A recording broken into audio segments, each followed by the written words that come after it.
नमस्कार, जय हिंद मेरे अग्निवीर के जवानों। उम्मीद करते हैं कि सभी लोग शानदार जबरदस्त होंगे और बढ़िया से तैयारी कर रहे होंगे। मित्रों, हम आपके लिए एक वीडियो लेकर आए थे इससे पहले, और वो समुच्चय सिद्धांत का एक गणित का वीडियो हमने तैयार किया था, क्योंकि वो चैप्टर कुछ थोड़ा सा फर्स्ट ईयर कक्षा 11 से लिया गया है, तो उसमें बच्चों को दिक्कत आती है। तो इस वजह से हमने आप सभी के लिए एक कंटेंट तैयार किया है समुच्चय सिद्धांत, और उसमें जो मोस्ट इंपॉर्टेंट क्वेश्चन बनेंगे उनको भी हम लेकर आएंगे। उनकी भी श्रृंखला हम तैयार कर रहे हैं। जो क्वेश्चन पूछे जा चुके हैं आपके प्रीवियस एग्जाम में, वही क्वेश्चन हम ढूंढ रहे हैं और उनका एक कंटेंट तैयार कर रहे हैं। उन क्वेश्चंस में ही आपके सिलेबस में आएगा, उससे कहीं हटके नहीं जाएगा, इस बात को आप जानिएगा। तो अब हम शुरू करते हैं आज की क्लास को। आज ये हमारा सेकेंड वीडियो रहेगा, क्योंकि पहला वीडियो हम अपलोड कर चुके हैं। तो जिन लोगों ने नहीं देखा है, कृपया उसको पहले देखेंगे, इसके बाद आप लोग इस पर आएंगे, ठीक है। क्योंकि शुरुआत वो फर्स्ट लेवल का है, वो वहां पे हम अपलोड कर चुके हैं। तो आप फर्स्ट लेवल वाला पहले देखें, फिर सेकंड लेवल का देखें। तो कुछ चीजें जो रह गई थी आज हम शुरू करेंगे। और समुच्चय का सम्मिलन, इसको इंग्लिश में बोलते हैं भाई union of sets. Union of sets ये बहुत ही इंपॉर्टेंट है, यहाँ से क्वेश्चन पूछे जाते हैं। तो इस बात को बहुत ध्यान से समझेंगे कि इसमें किस तरीके के सवाल आते हैं। अभी आपको हम बता देंगे, बहुत सरल तरीका है, ठीक है भाई। तो देखिएगा, उन सभी अवयवों, लिखा है उन सभी अवयवों का समुच्चय जो या तो ए में है, यहाँ पे लिखा है या तो ए में है और या तो बी में है, या तो ए में है और या तो बी में है। तो ये जो है क्या कहलाएगा, तो ये हमारा कहलाएगा ए यूनियन बी। इसे हम बेटा ए यूनियन बी बोलते हैं। ध्यान देना मित्रों, दोस्तों, भाइयों, सभी लोग। ए यूनियन बी का मतलब हुआ, ए यूनियन बी का मतलब हुआ कि जो सम्मिलन है, समुच्चयों का सम्मिलन, वो कैसे निकाला जाता है। उसके लिए क्या होगा, आपको दो सेट देगा। हमने आपको इससे पहले जानकारी दे दी है। तो जिन लोगों ने वीडियो पहला नहीं देखा है, कृपया वो पहले वीडियो देखें, तभी ये बात आपके समझ में आएगी। मान लो कि दो सेट मेरे पास हैं, एक सेट ए है और कोई एक सेट बी है। इसमें मान लीजिए कि 2 है, 3 है, 4 है, 5 है। कोई दो मेरे पास सेट है, कोई दो समुच्चय है। एक सेट ए है, एक समुच्चय ए है, एक समुच्चय बी है। और आपसे पूछा जाएगा पेपर में कि भैया ए यूनियन बी ज्ञात करो, ए यूनियन बी ज्ञात कीजिए। ये सवाल होगा, बिल्कुल सिंपल वे में बता रहा हूं, बहुत ही इजी तरीके से। सेट ए देगा, सेट बी देगा, कहेगा कि ए यूनियन बी ज्ञात कीजिए। ऑप्शन देगा कि ए यूनियन बी निम्न में से कौन होगा। तो इस तरीके से आपको ऑप्शन मिलेगा, तब आप ऑप्शन कर पाएंगे। तो देखिए क्या करना होगा, इसमें कहा है परिभाषा में कि उन सभी अवयव समुच्चय जो या तो ए में है या तो बी में, मतलब या तो ए में या तो बी में, मतलब दोनों वाले जो होंगे ए में और बी में। या तो ए में, तो ए में क्या है 1 2 3, या तो बी में क्या है 2 3 4 5। तो जब हम इसका ए यूनियन बी निकालेंगे तो क्या आ जाएगा, या तो ए में क्या है 1 है, 2 है, 3 है। या तो बी में क्या है, बी में 2 है, 3। अब 2 और 3 हम लिख चुके हैं, और हम आपको पहले वीडियो में बता चुके हैं कोई भी अवयव 2 बार नहीं लिखा जाता है, एक अवयव एक ही बार लिखा जाएगा। बात क्लियर है। तो यहां से 1 हो गया, 2 हो गया, 3 हो गया। 2 3 नहीं लिखेंगे क्योंकि हम पहले लिख चुके हैं। अब क्या लिखेंगे 4 और 5। ये हमारा आ गया ए यूनियन बी। बात क्लियर है, बहुत सिंपल तरीका है। हम आपको एक तरीका और बता देंगे। इसका मतलब ये हुआ है कि ए और बी को मिला के लिख दो। इसको हम बोल सकते हैं ए और बी को क्या करना है, मिला के लिखना है। बस एक चीज ध्यान रखना है कि कोई भी चीज रिपीट नहीं होनी चाहिए। तो मतलब देखो, ए को देखो 1 2 3, बी को देखो 2 3 4 5। 2 3 हम नहीं लिखेंगे क्योंकि 2 3 ऑलरेडी लिख चुके हैं, 4 5। तो ए और बी को क्या करना था, मिला के हमने लिख दिया। यही हमारा कहलाता ए यूनियन बी। बात सबको समझ आई। जैसे एक और एग्जाम्पल ले लेते हैं। एग्जाम्पल एक और देख लो। एग्जाम्पल जैसे मैंने कहा है, ए बराबर आपको दिया गया है ए कामा बी, और कोई सेट बी दिया गया है, और सेट बी में अवयव दिए गए हैं ए बी सी और डी। अब आपसे कहा जाए कि ए यूनियन बी ज्ञात करो, ए और बी का सम्मिलन ज्ञात कीजिए। यूनियन का मतलब ये होता है सबको मिला दो, सबका एक संगठन बना दो। तो ए बी सी डी, तो देखो पहले सेट ए में क्या अवयव है, ए और बी लिख दिया जाएगा। सेट बी में आ जाओ, सेट बी में क्या है ए बी, तो जो पहले से ही मौजूद है उसे हम दोबारा नहीं लिखेंगे। तो अब क्या लिखना होगा, सी कामा डी। ये हमारा आंसर आ गया। बात बहुत सिंपल है। ए यूनियन बी, इस तरीके से पेपर में आपके सवाल जरूर बनता है। तो आप लोग इस चीज को बहुत ध्यान से समझेंगे। इसके बाद इसी में एक और टॉपिक है, आप लोग इसको सीखेंगे वेन आरेख।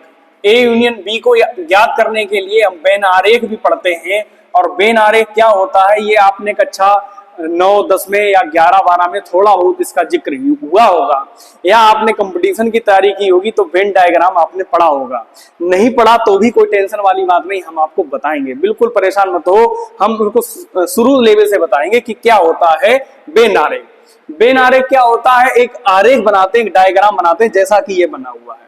तो देखो इसमें क्या होता है, इसमें हमने कोई एक आयत जैसा बना दिया, एक आयत जैसा। अब इसमें हम क्या लिखेंगे, इसमें हम ये लिखते हैं सबसे ऊपर यू। यू का मतलब क्या होता है, ध्यान से समझेंगे। यू का मतलब होता है यूनिवर्सल, यूनिवर्सल सेट, मतलब सार्वत्रिक समुच्चय। अब सार्वत्रिक समुच्चय क्या होता है, ऐसा समुच्चय, ऐसा समुच्चय जिसमें सार्वत्रिक, उसका नाम से ही डिफाइन हो रहा है, सार्वत्रिक माने जिसमें सभी चीज शामिल हो जाए, सभी सेटों का वो मसीहा हो गया, वही कहलाएगा सार्वत्रिक समुच्चय। यानी कि ऐसा सेट, ऐसा समुच्चय जिसमें जितने भी सेट दिए जाएं उन सभी का वो मसीहा है, उन सभी का वो फादर है, ऐसे समझिएगा, वो सभी का जनक है। जैसे अब यहाँ पे एग्जांपल ऐसे हम आपको बता दें, जैसे ए है ये, बी है ये, हम कह रहे हैं इसका हम यूनिवर्सल सेट बनाए। यूनिवर्सल क्या होगा, देखो हम लिख देते हैं यूनिवर्सल 1 है, 2 है, 3 है, 4 है, 5 है, 6 है, 7 है, इस तरीके से हमने इनको लिख दिया। तो देखो अब यूनिवर्सल सेट इसे हम क्यों बोलेंगे, सार्वत्रिक समुच्चय क्यों बोलेंगे, क्योंकि ए में अभी अब कितने हैं, 1, 2, 3, क्या इसमें है, देखो 1 है, 2 है, 3 है, बहुत अच्छी बात है।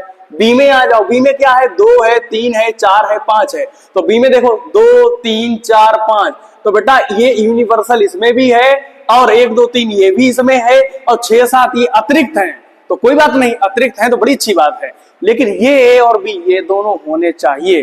तो ये जो यू कहलाएगा, ये हम कह सकते हैं कि ये इन दोनों का यूनिवर्सल सेट हो जाएगा।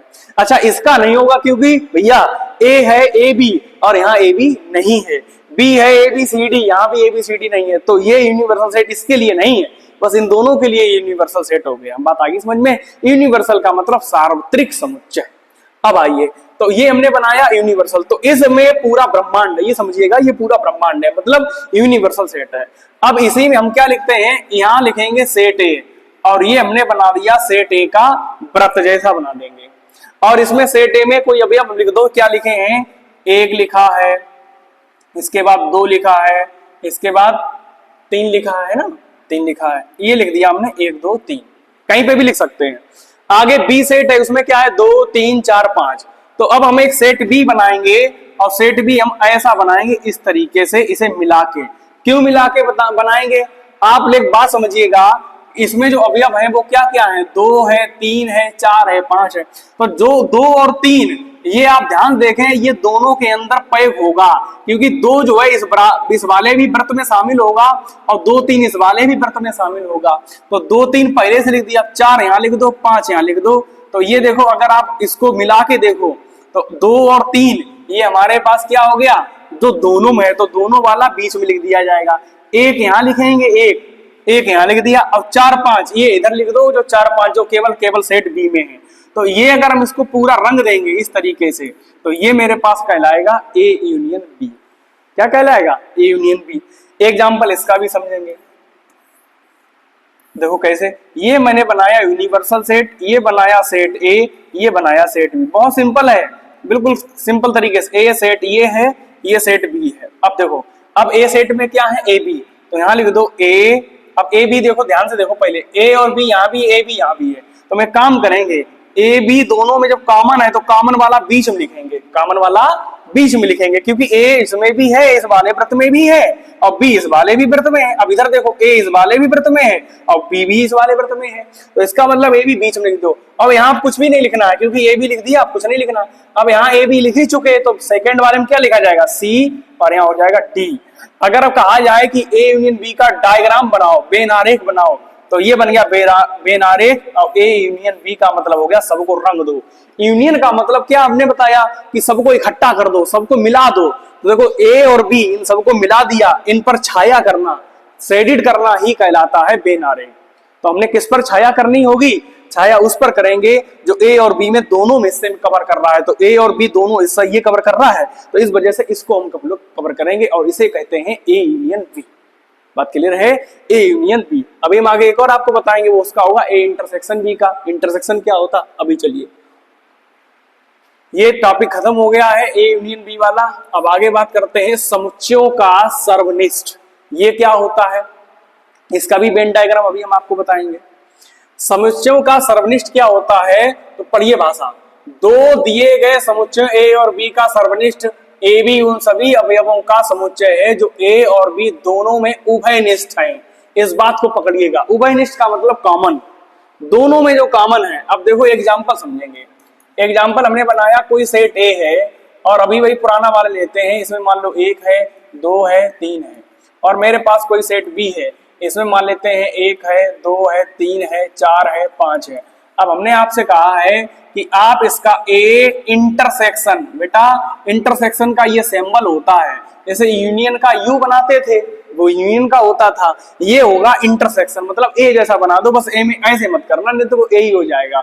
ए इंटरसेक्शन बी, इसे क्या पढ़ाएंगे, ए इंटरसेक्शन, इंग्लिश में इसे बोलते हैं इंटरसेक्शन, और हिंदी में बोलेंगे सर्वनिष्ठ, सर्वनिष्ठ। तो इसको कैसे निकालेंगे, हमने क्या कहा कि जो ए और बी दोनों उभयनिष्ठ है। अब आप ध्यान देखो, ए सेट में और बी सेट में क्या उभयनिष्ठ है, तो आप बोलेंगे एक इसमें भी है एक इसमें भी है, सर एक उभयनिष्ठ है, बिल्कुल है। दो इसमें भी है दो इसमें भी है, दो उभयनिष्ठ है, बिल्कुल है। तीन इसमें भी है तीन इसमें भी है, तो इसका मतलब तीन उभयनिष्ठ है, बिल्कुल है। तो ए इंटरसेक्शन बी क्या हो जाएगा, तो हम सीधा सीधा लिखेंगे एक कॉमन है, दो कॉमन है, तीन कॉमन है, बस ये हो गया आंसर। बिल्कुल बच्चा सा आंसर है, 1 2 और 3। एक और एग्जांपल समझिएगा, एक और एग्जांपल समझिएगा। ए बराबर आपको भैया दिया गया है 1 2 3, थोड़ा अलग लेते हैं, ए और बी ये दिया गया, और बी बराबर आपको दिया गया ए। तो आपसे कहा जाए कि ए इंटरसेक्शन बी निकालिए कितना होगा, तो ए इंटरसेक्शन बी में आप देखेंगे तो कहेंगे सर दोनों में क्या कॉमन है, केवल ए कॉमन है, तो आंसर क्या आ जाएगा, ए आ जाएगा। आंसर क्या आ जाएगा, ए आ जाएगा। अच्छा एक बात ध्यान देखो, जो आंसर ए आया है वो ए क्या है, वो बी तो है। ए जो है वो आंसर आया वो किसके बराबर है, बी के बराबर। तो हम ए इंटरसेक्शन बी को यहाँ पे हम केवल बी समुच्चय भी तो लिख सकते हैं, बोलो हाँ या ना। क्यों, क्योंकि ए इंटरसेक्शन बी जो आंसर आया वो ए आया, और ए समुच्चय किसके बराबर है, बी के बराबर है। तो हम इसको क्या बी नहीं लिख सकते, ये भी लिख सकते हैं। तो इस बात को भी ध्यान रखिएगा, अगर कोई समुच्चय इनके बराबर है तो उसको बी सेट भी लिख सकते हैं, या अगर ए के बराबर होता तो ए सेट लिख देते, किसी और सी के बराबर होता तो सी लिख देते। अब एक और एग्जाम्पल समझिए, थोड़ा सा और लेवल हम इसका बढ़ा दें।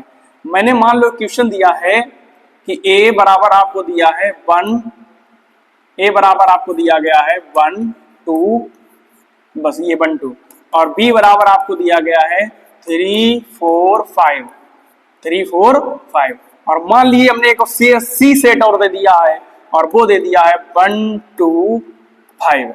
अब मैंने आपसे कहा है कि आप ए यूनियन बी निकालो, तो आप ए यूनियन बी निकाल लेंगे, बिल्कुल सरल बात। कैसे निकालेंगे, आप कहेंगे सर इनका और इनका यूनियन की बात की है, यूनियन का मतलब सभी को मिलाना, मिला दो, तो 1 हो गया 2 हो गया 3 हो गया 4 हो गया 5 हो गया, सबको मिला दो। और हमने देखो सबको मिलाया, कोई चीज दो बार नहीं लिखी, और ए और बी सबको लिख दिया, तो यही कहलाएगा ए यूनियन बी। अब मैंने कहा ए इंटरसेक्शन बी निकालो, इंटरसेक्शन का मतलब इन दोनों कॉमन। तो मुझे बताओ क्या 1 2 में 3 4 5 में कुछ कॉमन है, आप कहेंगे सर कुछ भी नहीं कॉमन है, तो आंसर ये आंसर क्या आएगा, तो ये आंसर आएगा फाई। ये फाई क्यों आया, याद करो, इससे पहले वाली क्लास में हमने बताया था, एकल समुच्चय बताया था, रिक्त समुच्चय बताया था। रिक्त समुच्चय मतलब ऐसा समुच्चय जिसमें कोई अवयव ना हो, कोई अवयव ना हो। तो ए और बी में अगर हमने इनका इंटरसेक्शन निकाला, इंटरसेक्शन माने कॉमन, तो कॉमन भैया कुछ मिल ही नहीं रहा है, तो आंसर क्या आएगा, फाई। या तो इसे फाई लिखेंगे, अब हमने आपको बताया था या तो फाई लिखेंगे या मझला कोष्टक लगा देंगे, ऐसा, इसके अंदर कुछ नहीं लिखना है, एक ही बात है। या तो आप इसे फाई लिखेंगे, फाई, और या आप लिखेंगे ऐसा रिक्त समुच्चय, केवल इस तरीके से। तो ये कहलाता है रिक्त समुच्चय, ऐसा समुच्चय जिसमें कोई अवयव ना हो। तो हमने ए बी की बात की। अब अगर हम आपसे कह दें ए यूनियन सी निकालो, ए यूनियन सी मतलब ए और सी का, तो आप लोग निकाल लेंगे 1 2 1 2 5 में सबको मिला के लिख दो, तो 1 हो गया 2 हो गया 5 हो गया, ये हो गया मेरे पास क्या, ए यूनियन सी। इतनी बात सभी को समझ में आ गई होगी, मैं उम्मीद करता हूं।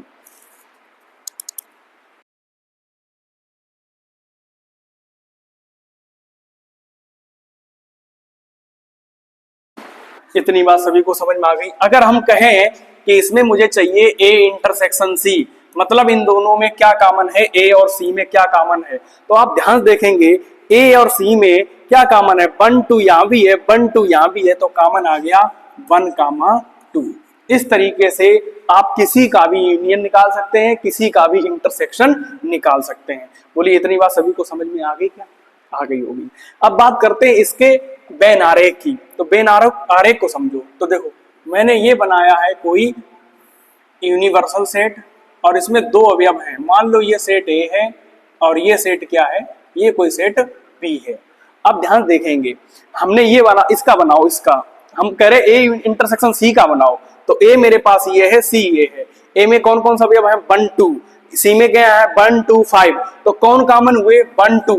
हमने आपसे क्या कहा, 1 2 कहां लिखे जाएंगे, जो कॉमन होगा वो बीच में।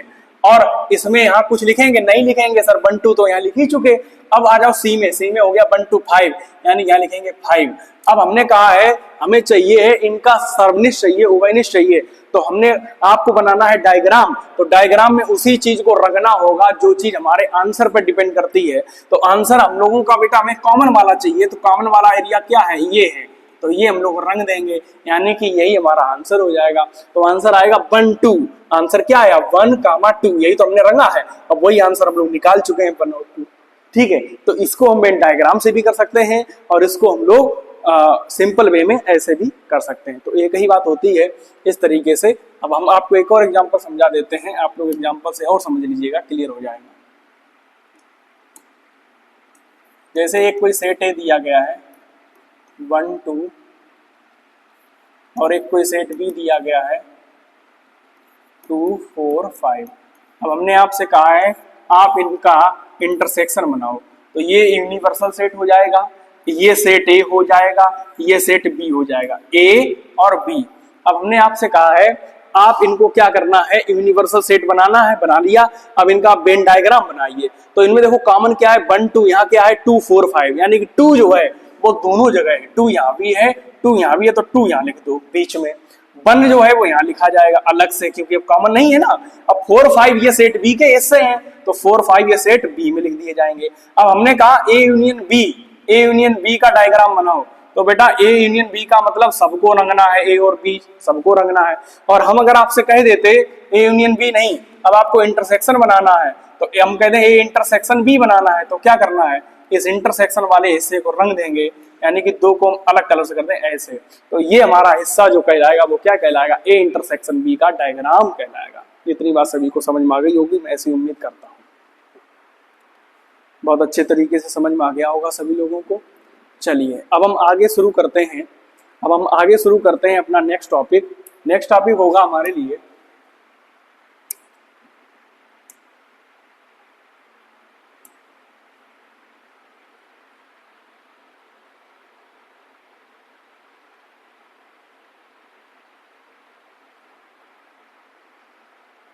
सॉरी थोड़ा टाइम लग रहा है, एक सेकेंड, इसको सही कर लेते हैं।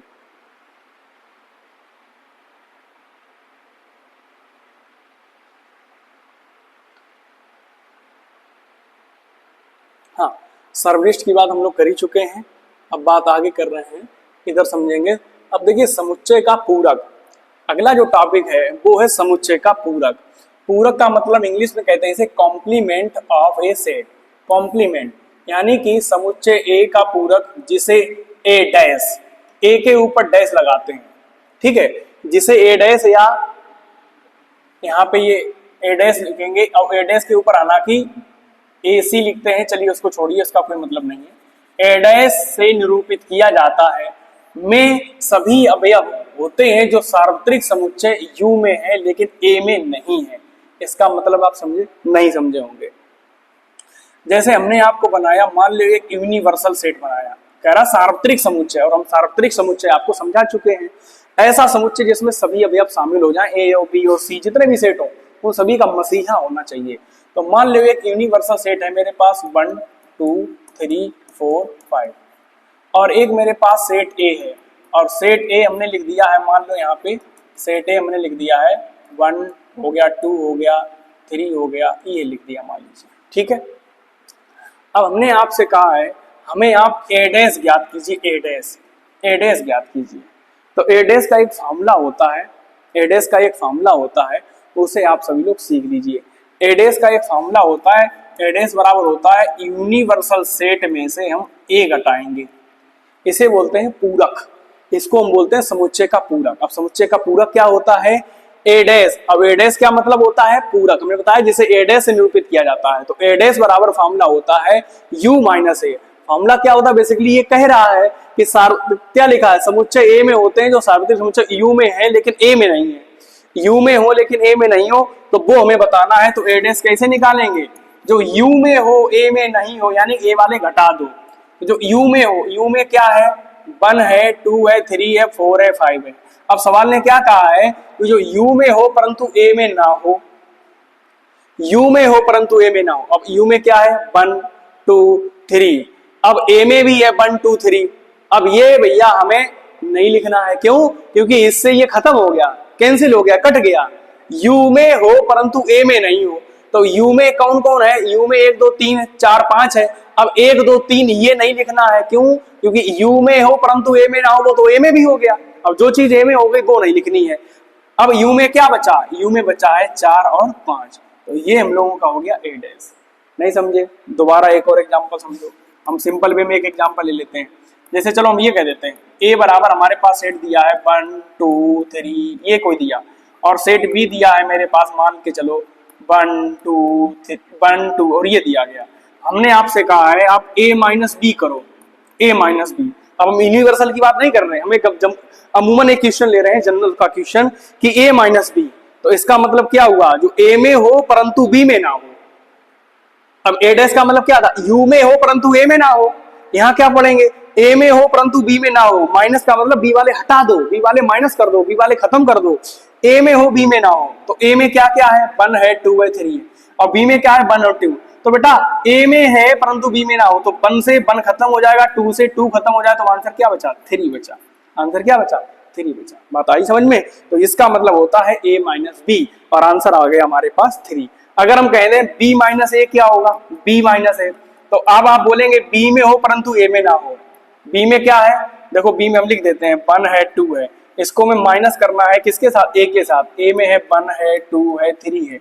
अब हमने कहा जो b में हो परंतु a में ना हो, तो b में हो यानी b में क्या है? 1 है, 2 है। अब इसको हम घटाएंगे 1 और 2 से, तो 1 2 खत्म हो जाएगा। तो अब बच्चे करते हैं गलती, आंसर लिख देते हैं 3, जो कोई गलत है, क्योंकि उसने कहा है जो b में हो परंतु a में ना हो। तो b में क्या है? 1 2, तो 1 2 से 1 2 खत्म। तो अब यहाँ कुछ बचा ही नहीं है, तो इसका b माइनस ए का जो आंसर होगा, जब कुछ नहीं बचता है तो उसे हम लिखते हैं 5। और 5 का मतलब होता है रिक्त समुच्चय, एम्प्टी सेट। आई बात समझ में? b में हो परंतु a में ना हो, तो b में हो मतलब 1 से 1 खत्म, 2 से 2 खत्म। तो आप बताओ इसमें कुछ बचा? नहीं बचा, तो 3 थोड़ी ना लिखेंगे। हम सेट पहले की बात कर रहे हैं, दूसरे से हमें कोई मतलब नहीं है। दूसरे में चाहे हजारों हमें अब बच जाए, लेकिन पहले में जो बचे हैं वो हमें लिखने होते हैं। बात क्लियर आ गई सबके? तो इस तरीके से सवाल होता है। अब ये देखो इसका वेन डायग्राम।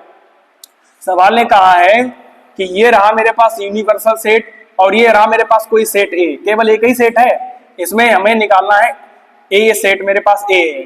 तो सवाल ने कहा जो यू में हो परंतु ए में ना हो, यू में हो, यू वाला सारा चलेगा, यू वाला सारा चलेगा, यू में हो, यू में हो परंतु ए में ना हो।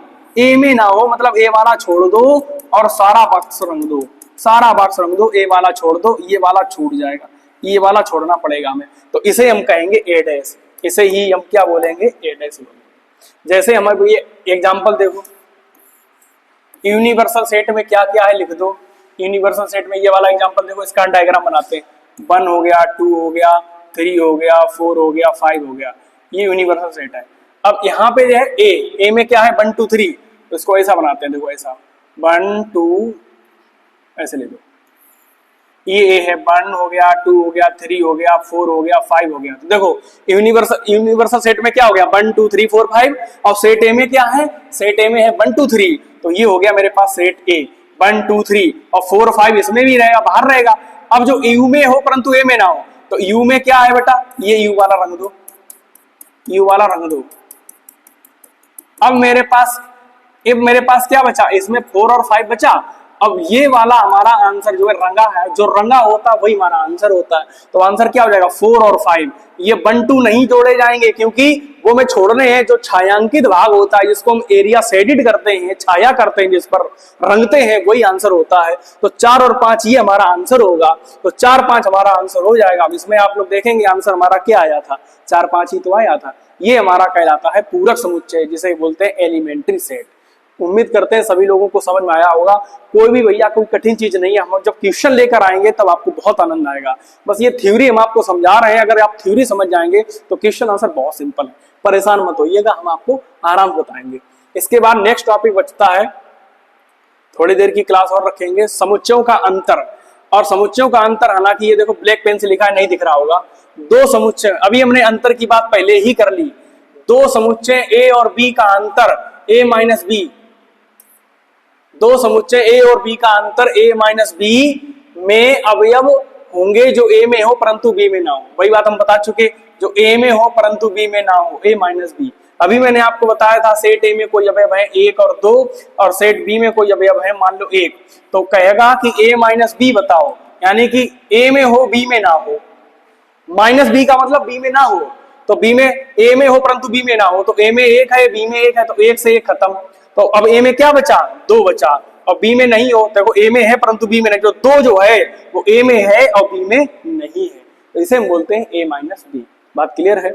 अगर b माइनस ए निकालते तो b माइनस ए, तो आंसर 5 आएगा। क्यों, 1 से तो 1 खत्म हो जाएगा। तो मैं b वाले को ध्यान देना, b में कोई अवयव नहीं बचेगा। जब अवयव नहीं बचेगा तो इसका आंसर 5 होगा, रिक्त समुच्चय होगा। उम्मीद करते हैं सभी को समझ में आया होगा। ये इसका देखिए डायग्राम है। ये सेट ए बना है, इसको समझेंगे। ये यूनिवर्सल सेट है, ये सेट ए है, ये सेट बी है, ये ए है, ये बी है। अब ए में हो परंतु बी में ना हो। ए में हो मतलब ए वाला हमें लेना है, केवल ए वाला, तो इतना रंगना होगा। क्यों, क्योंकि ए में हो बी में ना हो। और बी वाला हिस्सा तो ये पूरा है ना, ये बी वाला ये पूरा है, ये यहां से यहां तक, तो बी वाला छोड़ दो। ए में हो बी में ना हो, तो हमें जो आंसर क्या चाहिए, जो छायांकित होता है वो आंसर होता है। तो छायांकित ये है, तो ए वाला हिस्सा हमने छायांकित कर दिया, बी वाला छोड़ दिया, तो जो ए में हो परंतु बी में ना हो। इसको हम इस सवाल को हम ऐसे समझ लेते हैं। देखो ये जो सवाल है इसका हम डायग्राम बनाते हैं, कैसे बनेगा। ये यूनिवर्सल सेट है, ये ए है, ये बी है, ए है, ये बी है। अब देखो जो कॉमन वाला होता है वो कहाँ लिखा जाएगा, वो बीच में लिखा जाएगा। तो 1 को यहाँ लिख दिया। और ए में क्या हो गया 1 और 2, ये 1 और 2 ए में हो गया। बी में क्या हो जाएगा 1 और 1 तो यहाँ लिखा ही है। हम इसको रंगेंगे, तो देखो आंसर क्या है a माइनस बी, इसका मतलब 2। तो हमने अभी इसको रंगा, किसको रंगा, a को रंगा, तो इसमें a को रंग दो, इसको रंग दो, इसको हमने रंग दिया। तो आंसर इसमें जो रंगा हुआ होगा वही तो होगा। तो रंगा हुआ कितना है 2, तो वही तो आंसर आया 2। तो ये डायग्राम से भी सवाल हो जाता है और वैसे भी हो जाता है। तो आप ऐसे करेंगे तो भी सही है, लेकिन आपको विकल्प मिलेंगे। तो विकल्प में ऐसे करना वैसे करना कोई मैटर नहीं करता, जैसे भी करो आंसर आना चाहिए। बात इतनी समझ में आ गई। और हाँ, अगर सभी को मजा आ रहा है तो भाई वीडियो को लाइक करना पड़ेगा और चैनल को सब्सक्राइब जरूर कर दें। यही मेरी फीस है, कोई हम आपसे चार्ज नहीं कर रहे हैं, फ्री ऑफ कॉस्ट क्लास आपको दे रहे हैं मेहनत करके। भाई जितना पढ़ा रहे हैं उतना कंटेंट फंसेगा, निश्चित तौर पे इस बात की गारंटी है। तो आगे आइए, ये बात खत्म होती है। अब कल हम नेक्स्ट दिन से आपको क्या लाएंगे, आपको नेक्स्ट दिन से सवाल लाएंगे। 3rd क्लास जो होगी हमारे सवालों पर आधारित होगी। उसमें सारे सवाल जो कॉम्पिटिटिव एग्जाम में या आपके एग्जाम में पूछे जाते हैं वो सभी समुच्चयों बुक का सभी एक संग्रह हम बनाएंगे, है ना, उनका भी एक सेट बनाएंगे और उन सेट से ही सवाल आपके आएंगे पेपर में। चलिए एक आखिरी टॉपिक बचता है, उसको भी आप लोग कवर करेंगे, समुच्चयों का कार्तीय गुणनफल। बहुत ही सरल टॉपिक है। 2 अरिक्त, अरिक्त का मतलब होता है जो रिक्त नहीं है, मतलब कुछ ना कुछ अवयव होने चाहिए। समुच्चय नॉन एम्प्टी सेट लिखा है। ए और बी का कार्तीय गुणनफल, इसे बोलते हैं ए क्रॉस बी, इसका मतलब होता है कार्तीय गुणनफल, है ना, को निम्न प्रकार से परिभाषित किया जाता है। ए क्रॉस बी बराबर, ये कौन सी भाषा लिखी है, ये लिखा है समुच्चय निर्माण विधि। और हमने आपको 2 विधियां बताई थी, एक रोस्टर विधि और दूसरी समुच्चय निर्माण विधि, और आपको पहले वाली क्लास में बता चुके हैं। जिसने नहीं देखा वो वाली क्लास देख लो, तभी समझ में आएगी बात भैया। ए क्रॉस बी का मतलब है ए कामा बी, ए और बी का एक हमें सेट बनाना है, एक क्रमित युग्म बनाना है। इसे हम क्रमित युग्म बोलते हैं, ऑर्डर पेयर इंग्लिश में बोलते हैं। मतलब ए और बी कामा लगा के लिखना होता है। ये पहला सेट है, ये दूसरा, ये पहला अवयव, ये दूसरा अवयव। सच दैट माने इस प्रकार होंगे कि ए बिलोंग करेगा, कैपिटल ए बिलोंग्स, हम बता ही चुके हैं आपको पहले क्लास में। बिलोंग्स का मतलब कि ए जो है वो कहां से बिलोंग करेगा, कहां से आएगा, वो सेट ए से आएगा। एंड बी कहां से आएगा, वो बी जो है वो सेट बी से आएगा, दूसरे वाले सेट से आएगा। नहीं समझे होंगे अभी हम आपको समझाएंगे। एग्जाम्पल दिया गया है, देखो एग्जाम्पल ये, एक सेट ए दिया गया 1,2, एक सेट बी दिया गया आपको, और हम ये सेट अपने आप से बना ले रहे हैं, अपने आप से 3 और 4। इसकी हम बाद में बात करेंगे। हमने कहा है आप ए और बी का कार्तीय गुणनफल निकालो, कार्तीय गुणनफल। ये आखिरी टॉपिक है, ये सीख लो बस, खत्म बात। अब आपको सवाल कराने वाले हैं नेक्स्ट क्लास में। तो अब ए और क्रॉस बी का मतलब क्या होता है, ए क्रॉस बी कैसे निकलता है, ए कामा बी इस प्रकार हो कि ए बिलोंग करे पहले सेट को, बी बिलोंग करे दूसरे सेट को। मतलब ए का क्रॉस करो इसके साथ, बहुत सरल बात है। तो 1,3, फिर एक को घुमा दो 4 के साथ, तो 1,4, कामा लगाते रहो कामा। फिर देखो 2 को पकड़ो, 2 को कर दो 3 के साथ, 2,3 कामा। अब 2 को करेंगे 4 के साथ, तो 2,4, बस आंसर आ गया। इसे बोलते हैं क्रमित युग्म, ऑर्डर पेयर। मतलब पहले को लेना है दोनों के साथ, फिर दूसरे को लेना है दोनों के साथ, बस आंसर आ गया। अब हम देखते हैं ये वाला सवाल। ए सेट दिया गया है 1,2, बी सेट आपको दिया गया है A, B, C।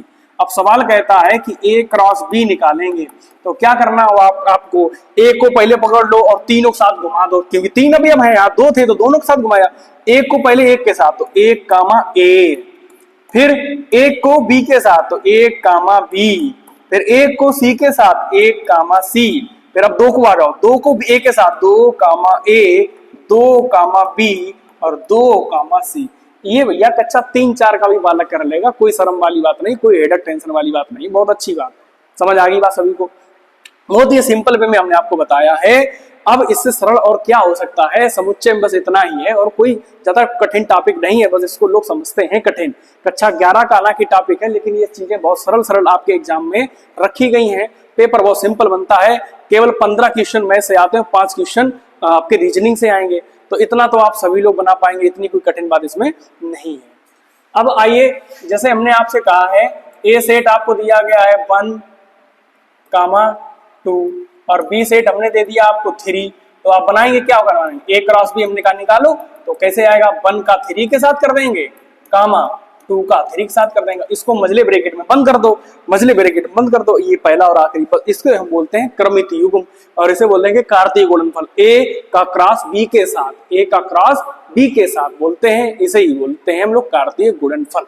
बहुत ही सरल वे में हमने आपको बता दिया। हम आज की क्लास को ओवर करते हैं, आज का ये टॉपिक खत्म। अब आगे जो है हम आपको अगले सेशन में क्या लेंगे, आपको क्वेश्चन लेंगे और बहुत ही सिलेक्टेड क्वेश्चन होंगे, और हम उम्मीद करेंगे, देखो हम कोशिश तो ये करते हैं कि हम आपको मैथ के अलावा भी जीएस का कुछ इंपॉर्टेंट हिस्से हैं, कुछ टॉपिक्स है मेरे पास वो प्रीवियस ईयर में पूछे गए हैं, तो उनका भी हम एक कलेक्शन बनाएंगे, उनका भी एक सेट तैयार करेंगे, है ना। सेट आप लोग पढ़ ही रहे हैं, तो उनका भी सेट तैयार करेंगे। अब देखो सेट की परिभाषा आप लोग समझ गए, सेट का मतलब कोई एक संग्रह, सुपरिभाषित वस्तुओं का संग्रह ही समुच्चय कहलाता है ना। तो हम क्या करेंगे, उनको बहुत ही अच्छी तरीके से तैयार करेंगे और आपके सामने लाएंगे, और आप लोग बड़ी मेहनत से पढ़िए, जितने भी पढ़ रहे हो मेरे सभी से उम्मीद है, सभी से मैं सभी को सुबह अपना आशीर्वाद देता हूं, और आशीर्वाद तो मैं छोटे भी दे पाऊंगा, बड़ों को नहीं, हालांकि ज्यादातर छोटे ही होंगे हमसे। तो इस तरीके से आज की क्लास को ओवर करते हैं। Thank you so much, thanks a lot, जय हिंद, जय भारत।